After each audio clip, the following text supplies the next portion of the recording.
And in 2005, a vicious firefight led to one of the most extraordinary stories of bravery from the war in Afghanistan.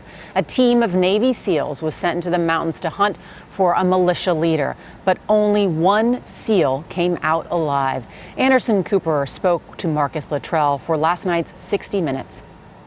Luttrell says the SEALs were surrounded. They hadn't gotten through on the radio, so he says Lieutenant Mike Murphy decided to move to a completely exposed position so he could get a signal on his satellite phone and call for backup. Mikey was out, had pushed out onto this this boulder out in the middle of the draw, and this wide open, no cover, no nothing. He was on our satellite phone. Luttrell saw his lieutenant make the call, a call Mike Murphy knew would likely cost him his life. He took 2 rounds to the chest because he spun like a top, and it dropped him. And I tried to I made my way up to him.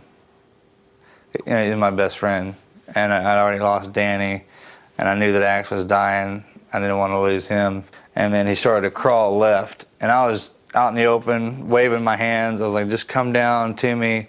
That's all I wanted him to do, was just come down to me. And I heard his gun go off, and a lot of gunfire in his area. I was trying with everything I had to get to him, and he started screaming my name. He was like, Marcus, man, you gotta help me, I need help, Marcus. That it got so intense that I actually put my weapon down and covered my ears because I couldn't stand to hear him die. All I wanted him to do was stop screaming my name. And they killed him. And I put my weapon down in a gunfight while my best friend was getting killed. So that pretty much makes me a coward. How can you say that?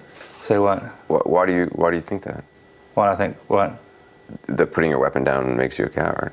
Because that is a cowardice act, if you put your weapon down in a gunfight. You know, they say every man has his breaking point. I never thought I'd find mine. The only way you break a Navy SEAL is you have to kill us.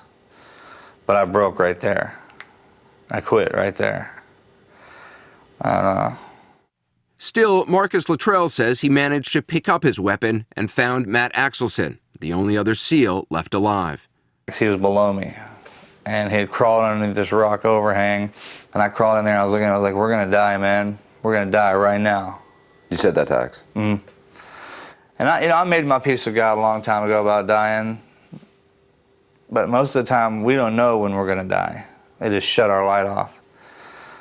And it's a weird feeling when you know the Reaper's at the door. You know, Charlie, this is such an incredible story. I know you've spoken with Marcus Luttrell before, as have I, and one of the most harrowing accounts early on in the war in Afghanistan, what our Navy SEALs have been through. That story is so incredible, what he's been through since on the road to recovery. And the people who came in to help them who were also killed on this mission. Right. And now it's going to be on the big screen in Hollywood as people can learn more about that.